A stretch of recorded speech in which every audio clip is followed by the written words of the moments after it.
Stretching techniques that give you the ability to use more of your body? My name is Farah Solomon. I got my degree in the study of human movement, and here are 5 techniques as well as how and why they work. Let's go.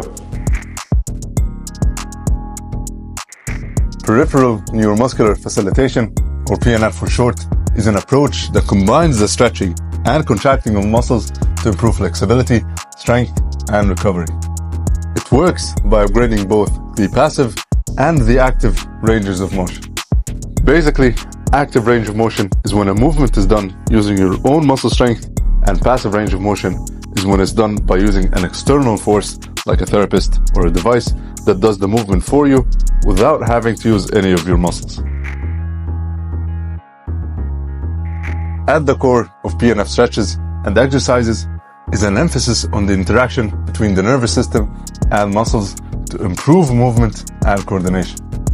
These techniques utilize the body's proprioceptors, which are like your body's own GPS sensors that sense movement and position to improve performance. Alright, let's get started with the 5 techniques. Rhythmic Initiation. It involves moving the limb through the desired range of motion, first passively, then actively, and lastly, against resistance. For example, shoulder flexion. You can have someone move your arm for you all the way up and down, then you do the movement on your own, and lastly, against gentle resistance from them. This is 1 cycle. You can do it for 10 reps and 2 sets. This helps in learning new movements, reducing rigidity, and improving coordination. Rhythmic Stabilization. It uses alternating isometric contractions against resistance without any movement. For example, shoulder stability. You can stand with your arm extended straight at shoulder height and have someone apply gentle pressure from multiple directions while you maintain the position of your arm without moving it.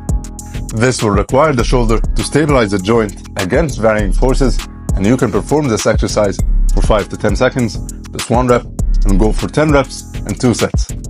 The benefit is that it improves neuromuscular coordination and joint stability by challenging the muscle to maintain position against unpredictable forces.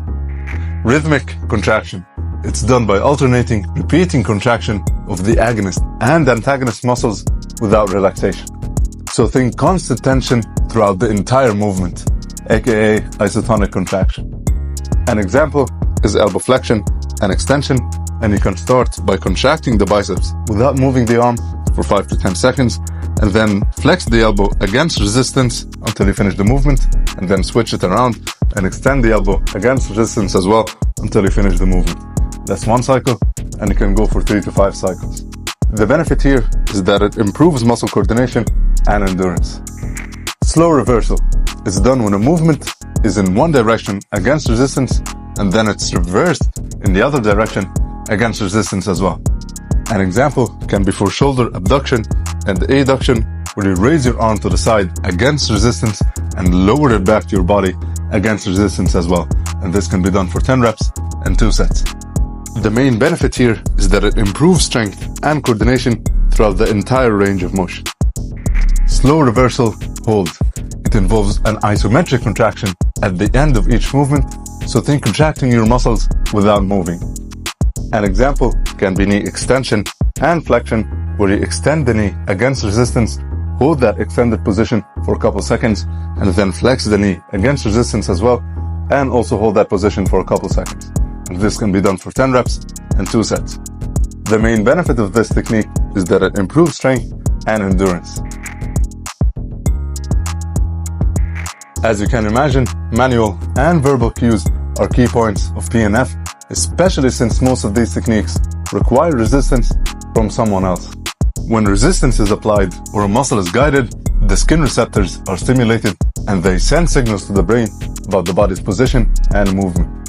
Verbal cues are just as important as they activate the auditory receptors, which then send signals to the muscles to either increase or reduce intensity.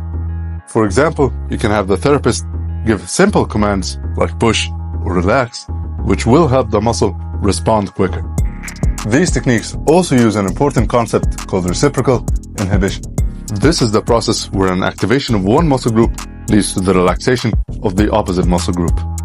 For example, when you flex your biceps, your triceps relax, and this helps improve the effectiveness of the strengthening and stretching exercises. Overall, PNF techniques are versatile and effective in improving strength, flexibility, and performance.